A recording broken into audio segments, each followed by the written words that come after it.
어제 전국 23개 지역에서 재보궐선거가 치러졌습니다. 선거 결과를 무겁게 받아들입니다. 국민의 목소리에 더욱 세심하게 귀를 기울이고 더욱 가열차게 변화하고 혁신하면서 국민의 마음을 얻을 때까지 모든 노력을 멈추지 않겠다는 말씀을 드립니다. 내일 대통령 탄핵심판 선고가 예정돼 있습니다. 국회 탄핵소추 이후 111일, 변론 종결 이후 38일 만입니다. 지금 우리나라는 대통령 직무 복귀를 주장하는 국민들과 이를 반대하는 국민들로 갈라져서 극단적인 대립을 보이고 있습니다.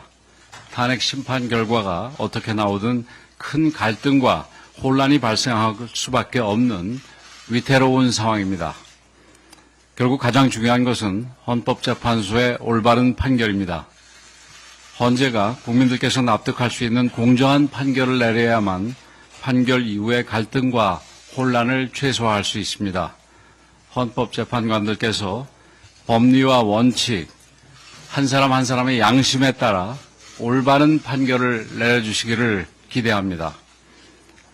그런데 판결을 앞둔 이재명 대표와 민주당의 태도는 정말 충격적입니다. 이재명 대표는 승복 여부를 묻는 질문에 승복은 윤석열이 하는 것이라며 사실상 불복을 선언했고 민주당 의원들의 불복 선언이 줄줄이 이어졌습니다.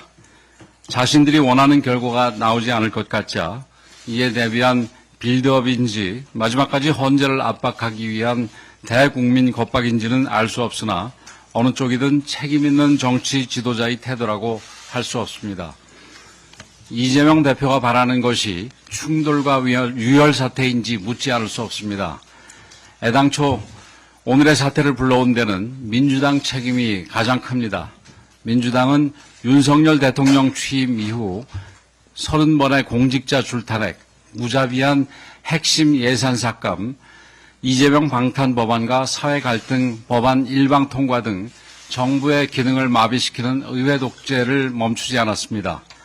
지금 대한민국은 그 어느 때보다 심각한 위기 상황입니다. 외교, 안보, 경제, 민생 모든 분야에서 경고등이 켜졌습니다.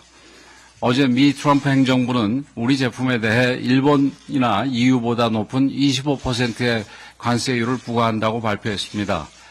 수출 중심의 우리 경제에 큰 타격이 예상되는 상황입니다. 이대로는 우리의 미래를 장담하기 어려운 상황에 처해 있습니다.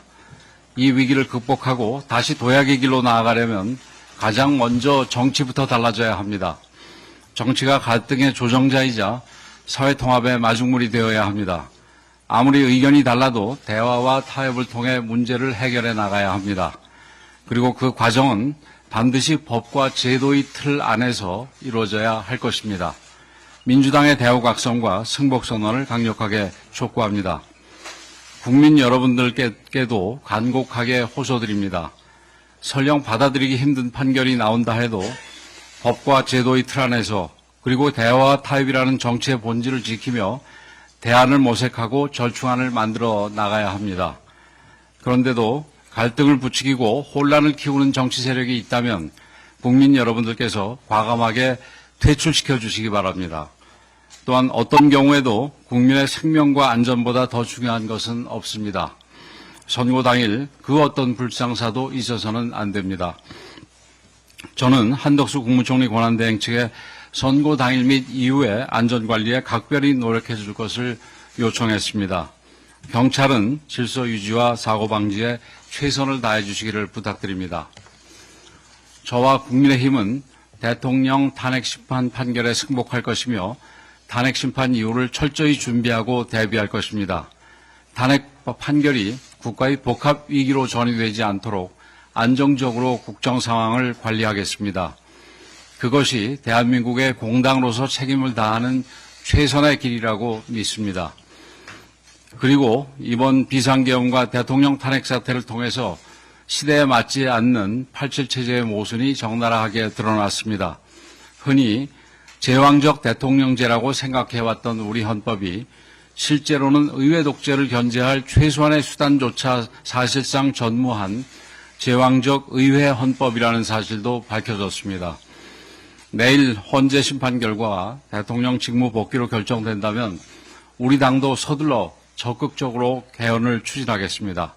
대통령께서도 임기에 연연하지 않겠다고 약속한 만큼 국민의 뜻을 모아 시대 정신에 맞는 헌법을 만드는 데 최선을 다하겠습니다.